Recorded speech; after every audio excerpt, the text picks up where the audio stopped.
ನಿಮ್ಮ ಮನೇಲಿ ಹೆಣ್ಮಕ್ಳಿದ್ದಾರಾ? ಹಾಗಿದ್ರೆ ಈ ವಿಡಿಯೋ ಖಂಡಿತ ಮಿಸ್ ಮಾಡ್ದಿರ ಫುಲ್ ವಾಚ್ ಮಾಡಿ. ಹೆಣ್ಮಕ್ಳಿರೋರೇ ಅಲ್ಲ, ಗಂಡು ಮಕ್ಳಿರೋರು ಕೂಡ ಈ ಒಂದು ನಾ ಹೇಳೋ ಟಿಪ್ಪು ಡೆಫಿನೆಟಾಗಿ ಯೂಸ್ ಆಗುತ್ತೆ. ಚಿನ್ನ ಅಂದರೆ ಯಾರಿಗೆ ಇಷ್ಟ ಇಲ್ಲ ಹೇಳಿ? ಪ್ರತಿಯೊಬ್ಬರು ಚಿನ್ನ ಅಂದರೆ ತುಂಬಾ ಇಷ್ಟ. ಆದರೆ ಅದ್ರ ಬೆಲೆ ಕೇಳಿದ್ರೇ ಭಯ ಆಗುತ್ತೆ. ಒಂದು ಸಣ್ಣ ವಿಷಯ ಹೇಳ್ತೀನಿ. ನಮ್ಮ ಮನೇಲಿ 4 ಜನ ಹೆಣ್ಮಕ್ಳು. ನಮ್ಮ ದೊಡ್ಡಕ್ಕ ಮದುವೆ ಆಗೋ ಟೈಮಲ್ಲಿ ಚಿನ್ನ 1 ಗ್ರಾಮ್ಗೆ 600 ರೂಪಾಯಿ ಇತ್ತು. ಅದೇ ನಾನು 3ನೇವಳು ಮದುವೆ ಆಗೋ ಟೈಮಲ್ಲಿ ಚಿನ್ನ 2014 1 ಗ್ರಾಮ್ಗೆ 3000 ಆಯಿತು.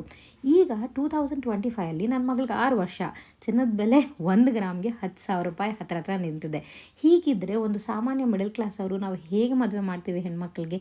ಆ್ಯಂಡ್ ನಾವು ಒಂದು ಬೇಸಿಕ್ ನೀಡ್ ಆದರೂ ಚಿನ್ನ ಹಾಕಿ ಕಳಿಸ್ಲೇಬೇಕಲ್ವಾ? ಸೊ ನಾನು ಯಾವ ರೀತಿ ಚಿನ್ನ ಸೇವ್ ಮಾಡ್ತೀನಿ ಅನ್ನೋ ಒಂದು ಟಿಪ್ ಕೊಡ್ತೀನಿ.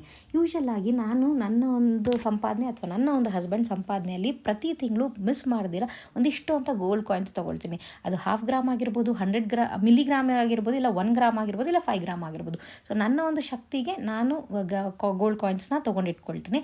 ಅದನ್ನು ಬಿಟ್ಟು ಗೋಲ್ಡ್ ಶಾಪಲ್ಲಿ ಚಿಟ್ಟು ಹಾಕಿಟ್ಟಿದ್ದೀನಿ. ಆ್ಯಂಡ್ ಪ್ಲಸ್ ಬೆಸ್ಟ್ ಆ್ಯಪ್ ಏನು ಗೊತ್ತಾ? Jar app. ನೀವೆಲ್ಲ ಕೇಳಿರ್ತೀರ PhonePe Jar app. It is the best app. ಅದರಲ್ಲಿ 50 ರೂಪಾಯಿಂದ ಕೂಡ ನೀವು ಸೇರಿಸ್ಕೊಳ್ಬೋದು. ಈ ರೀತಿ ಕಲೆಕ್ಟ್ ಮಾಡಿರೋ ಚಿನ್ನ ದುಡ್ಡಲ್ಲಿ ನಾನು ಗೋಲ್ಡ್ ಕಾಯಿನ್ಸ್ನ ಕನ್ವರ್ಟ್ ಮಾಡ್ಕೊಳ್ತೀನಿ. ಆ್ಯಂಡ್ ಈ ಗೋಲ್ಡ್ ಕಾಯಿನ್ಸ್ ಏನಕ್ಕೆ ಯೂಸ್ ಆಗುತ್ತೆ ಗೊತ್ತಾ? ನನಗಂತೂ ನನ್ನ ಒಂದು ಅವಶ್ಯಕತೆ ಇರುವಾಗ ಬಹಳಷ್ಟು ಸಾರಿ ಯೂಸ್ ಮಾಡ್ಕೊಂಡಿದ್ದೀನಿ. ಅದು ನನ್ನ ಮಗಳ ಫೀಸ್ಗಾಗಿರ್ಬೋದು, ಅಥವಾ ನಾನೇ ಏನಾದರೂ ಒಂದು ಇನ್ವೆಸ್ಟ್ಮೆಂಟ್ ಮಾಡಬೇಕಾಗಿದ್ರು, ಇಲ್ಲ ನನ್ನ ಕಷ್ಟ ಕಾಲಕ್ಕೆ ಯೂಸ್ ಮಾಡ್ಕೊಂಡಿದ್ದೇನೆ. ಸೊ ಈ ಗೋಲ್ಡ್ ಕಾಯಿನ್ಸ್ನ ನಾವು ಕನ್ವರ್ಟ್ ಮಾಡಿದಾಗ ನಮ್ಗೆ ಇನ್ನೂ ಒಂದು ಹೈಯರ್ ರೇಂಜಲ್ಲೇ ರಿಟರ್ನ್ಸ್ ಸಿಗುತ್ತೆ ಅನ್ಬೋದು.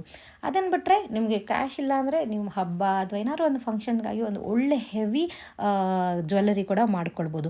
ನನ್ನ ಒಂದು ಪ್ರತಿಯೊಂದು ಗೋಲ್ಡ್ ಕಾಯಿನ್ಸು ನಾನು ಈ ರೀತಿ ಸಣ್ಣ ಒಂದು ಉಂಡಿಯಲ್ಲಿ ಸೇರಿಸಿರ್ತೀನಿ. ಯೂಶಲಾಗಿ ಎವ್ರಿ ಮಂತ್ ಗೋಲ್ಡ್ ಅಥವಾ ಸಿಲ್ವರ್ ನಾನು 2ಕ್ಕೂ ಉಂಡೆ ಇಟ್ಟಿದ್ದೀನಿ. ಅದಕ್ಕೆ ಸ್ವಲ್ಪ ಸ್ವಲ್ಪ ಹಾಕ್ತಾ ಬರ್ತೀನಿ. ಯಾವುದಾದ್ರೂ ಇಂಪಾರ್ಟೆಂಟ್ ಒಕೇಶನಲ್ಲಿ ಅದನ್ನು ಜ್ಯುವೆಲ್ಲರಿಯಾಗಿ ಕನ್ವರ್ಟ್ ಮಾಡ್ತೀನಿ, ಇಲ್ಲ ಅವಶ್ಯಕತೆ ಇರುವಾಗ ಕ್ಯಾಶಾಗಿ ಕನ್ವರ್ಟ್ ಮಾಡಿಕೊಂಡು ನಾನು ಬೇರೆಯವ್ರ ಹತ್ರ ಕೇಳೋ ಬದಲು ನನ್ನ ಒಂದು ಕಷ್ಟ ಕಾಲಕ್ಕೆ ನಮಗೆ ಈ ರೀತಿ ಸಹಾಯ ಆಗುತ್ತೆ. ಸೊ ನಿಮಗೂ ಅಷ್ಟೇ ನಾನು ಹೇಳೋದೇನೆಂದರೆ, ಎಷ್ಟೋ ಅಷ್ಟು ನೆಗೆಟಿವ್ ಕಮೆಂಟ್ಸ್ ಕೊಡೋಕ್ಕೆ ಹೋಗಬೇಡಿ. ನಾವೇನು ಸಂಪಾದನೆ ಮಾಡ್ತೀವೋ, ನಮಗೆ ಕೆಲವ್ರು ಹೇಳ್ತಾರೆ ನನಗೆ ಜೀವನ ನಡೆಸೋಕ್ಕೆ ದುಡ್ಡಿಲ್ಲ, ಇನ್ನು ಹೆಂಗೆ ಸೇವ್ ಮಾಡ್ಬೋದು? ಮಾಡಬೇಕು ಅನ್ನೋ ಮನಸ್ಸಿದ್ರೆ ಯಾವ ರೀತಿ ಬೇಕಾದರೂ ಮಾಡ್ಬೋದು. ಅದಕ್ಕೆ ರೀಸನ್ ಬರಲ್ಲ ಮುಂದೆ. ಸೊ ಈ ರೀತಿ ಸಣ್ಣ ಸಣ್ಣ ಸೇವ್ ಮಾಡ್ತಾ ಹೋಗಿ. ನಿಮಗೂ ಈ ರೀತಿ ಸೇವ್ ಮಾಡಿರೋ ಗೋಲ್ಡು ನಿಮ್ಮ ಕಷ್ಟ ಕಾಲಕ್ಕೆ ಯೂಸ್ ಆಗುತ್ತೆ. ಆ್ಯಂಡ್ ಡೆಫಿನೆಟಾಗಿ ನಿಮ್ಮ ಮಕ್ಕಳಿಗೂ ಯೂಸ್ ಆಗುತ್ತೆ. ನನ್ನ ಈ ವಿಡಿಯೋ ನಿಮ್ಗೆ ಇಷ್ಟ ಆಗಿದ್ರೆ ಫಾಲೋ ಮಾಡಿ. ಆ್ಯಂಡ್ ನೀವು ಕೂಡ ಯಾವ ರೀತಿ ಗೋಲ್ಡ್ ಸೇವ್ ಮಾಡ್ತಾ ಇದ್ದೀರಾ ಅಂತ ಕಮೆಂಟ್ ಮಾಡೋದನ್ನು ಮಾತ್ರ ಮರಿಬೇಡಿ. Thank you.